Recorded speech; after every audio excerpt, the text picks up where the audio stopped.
तो DD news पर आप देख रहे हैं आज की पंचायत। और राजेश जी, जरा आप ही का रुख करना चाहूंगी क्योंकि नीतीश कुमार ने आज जो बात कही, एक तरीके से उन सभी सवालों पर पूर्ण विराम लगा दिया जिसको लेकर जेडीयू पर विपक्ष के लोग हंगामा बरपा कर रहे थे। लेकिन इसके बावजूद फिर विपक्ष की तरफ से और कांग्रेस की तरफ से यह सवाल खड़ा किया गया कि आपकी तरफ से जो अग्निवीर पर मुद्दा उठाया गया, बिहार को विशेष राज्य का दर्जा देने का मुद्दा उठाया गया और तमाम ऐसे मुस्लिम आरक्षण और ये मुद्दे थे, इन मुद्दों पर क्या राय है और क्या आने वाले दिनों में इसको लेकर प्रेशर टैक्टिक्स बनाई जाएगी? ये सवाल आज से फिर खड़ा हो गया।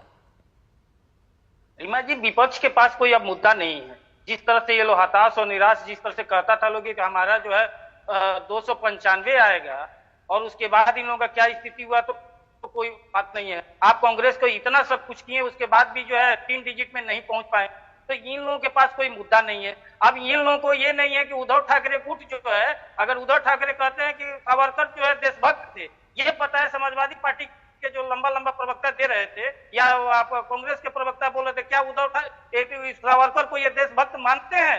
अगर मानते हैं तो बोले। और अगर जो स्टालिन जिस तरह से अगर जो सनातन पर बोलते हैं, क्या इसको ये मानते हैं? ये लोग आपस की बात नहीं करेंगे। इन लोगों के बीच में क्या है ये लोग नहीं बोलेंगे। सिर्फ एनडीए में क्या हो रहा है इसके तुलना की मोदी जी ने क्या कहा है, नीतीश जी, अरे हम लोग का जदयू का जो है 97 से नेचुरल अलायंस है हमारा, 1-2 बार बीच में छोड़ के तो 2013 के बाद हम लोग सब कुछ साथ में रहे और हम लोग के बीच में जो भी है, एक नीतीश जी है जो 1990 में जो है बीपी सिंह के मंत्रिमंडल में रहे हैं, तो वो सब नेचुरल है और हम लोग सब मिल बैठ के बात लेंगे। इन लोगों के पास कहीं कुछ नहीं है। जहां तक ये लोग ये कहता है कि मीडिया पर सवाल उठाते हैं, तो मीडिया पर आते ही सबसे बड़ा इन लोगों के पास इश्यू नहीं है, तो एंकर से सबसे पहले ये लोग लड़ जाएंगे। हर चैनल का यही स्थिति है, कांग्रेस प्रवक्ता का यही है कि वो सब कोई अपना, चाहे वो जेंट्स हो चाहे लेडीज हो, सब कोई के अंदर ये सुप्रिया सीनेट का आत्मा घुस जाती है और ये लोग उसी पर जो है डिबेट शुरू कर देता है, क्योंकि इनके पास कुछ बोलने के लिए है नहीं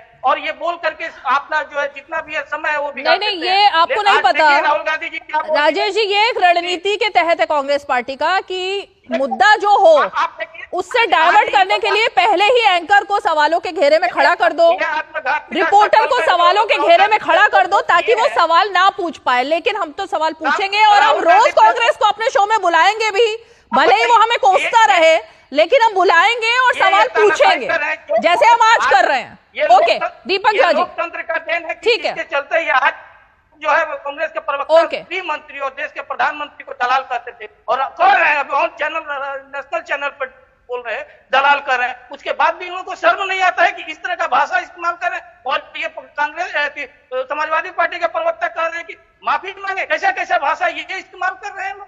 इन लोगों को नहीं माफी मांगना चाहिए कि अगर प्रधानमंत्री किसी एक पार्टी का होता है और इस तरह का भाषा इस्तेमाल कर रहे हैं, ये निसंदेह इन लोगों के पास अब कुछ नहीं बचा है। इन लोगों को मटन खाने में अच्छा